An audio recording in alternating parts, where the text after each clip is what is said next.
Welcome back, Troglodytes, to another episode of Trogly's Guitars. Today we have one of the 70s reissues of the 50s Special. Now, a Les Paul Special is kind of like a Junior, but except for the dog-eared cover over the P90, it has what they call a soap bar cover, and they've got two of them. So these are very cool and interesting guitars that I've been looking forward to getting one to review it.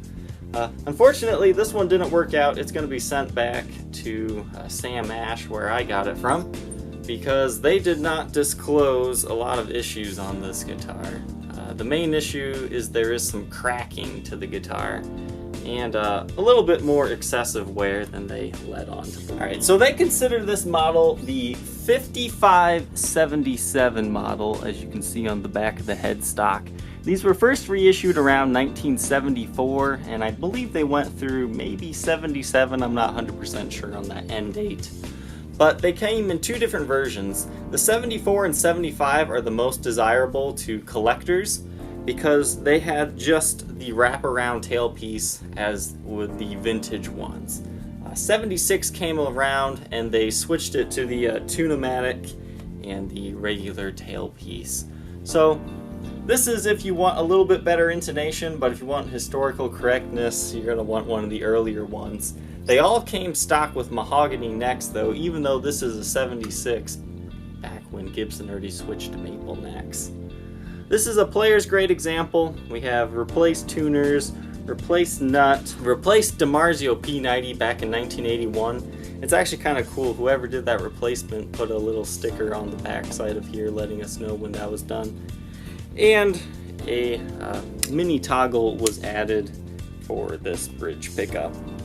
Another replaced part is, I believe, this nut right here, and somebody tightened that way too much. You can kind of see where it started cracking, but it's pretty bad underneath that poker chip, and the wood's kind of sinking in a bit. So that was not disclosed, so unfortunately this one won't be for sale by me, but hopefully if you're buying this from Sam Ash in I believe it was New York or so, I have a feeling they're not going to disclose that issue and just sell this guitar again. So I wanted to make this video as kind of a warning to anybody looking out.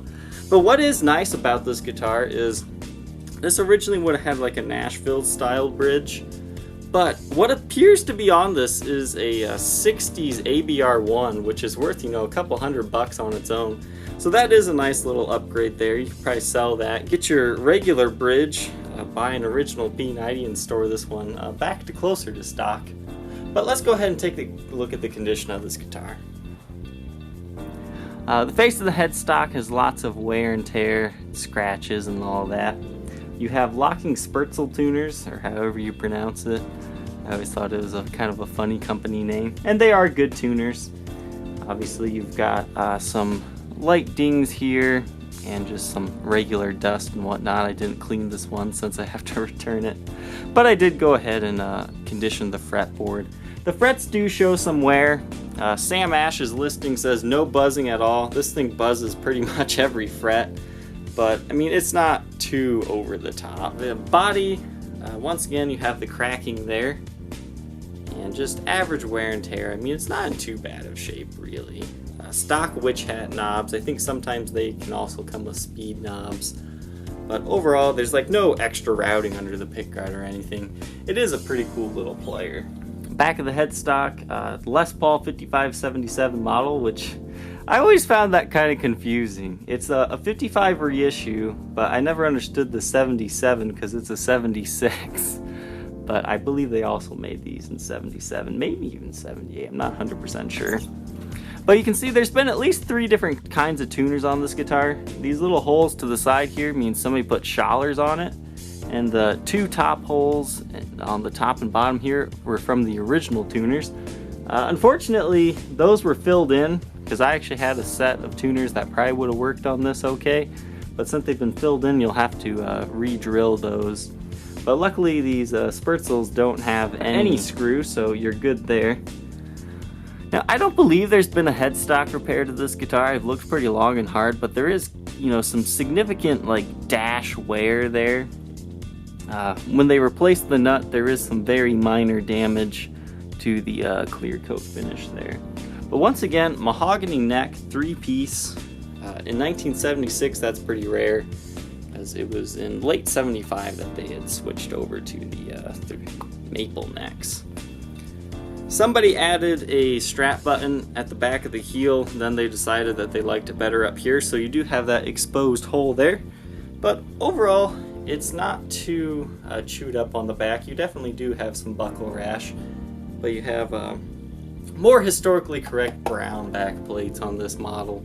So these are pretty desirable, and I think you're going to notice something weird here is this really weird oblong control plate for the 3 pickup selector.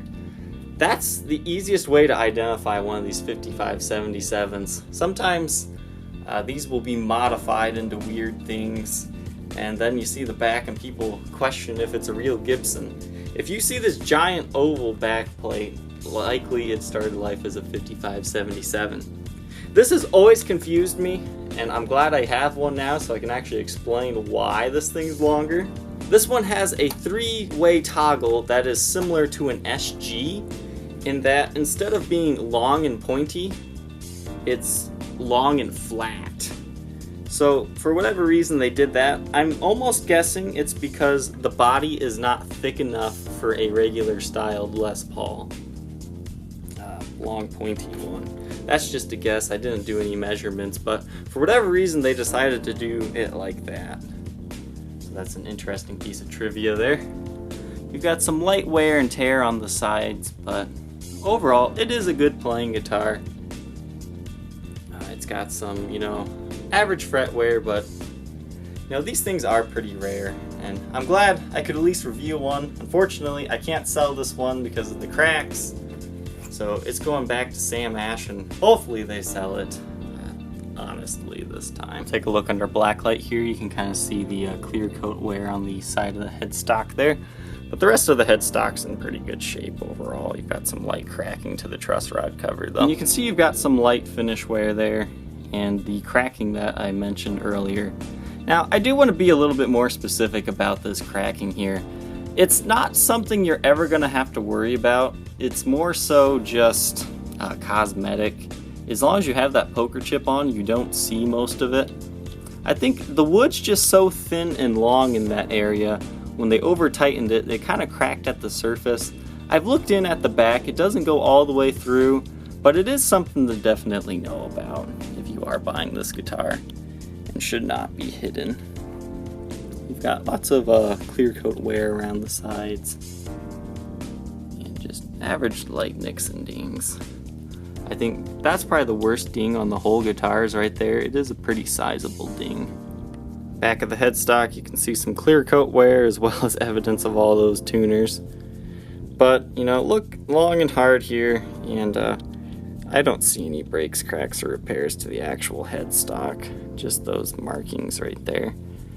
So I don't believe it has any repairs to speak of, really, but you do have some nicks and dings. There's that strap hole we talked about earlier, and just a few other light wear areas. And some clear coat wear there. So this is definitely a player. And if you want a vintage special, but you can't afford, the $8,000 vintage ones, I think these are definitely a good option, because you can usually get them around $15,000 to $2,000. This example weighs 8 pounds 9 ounces.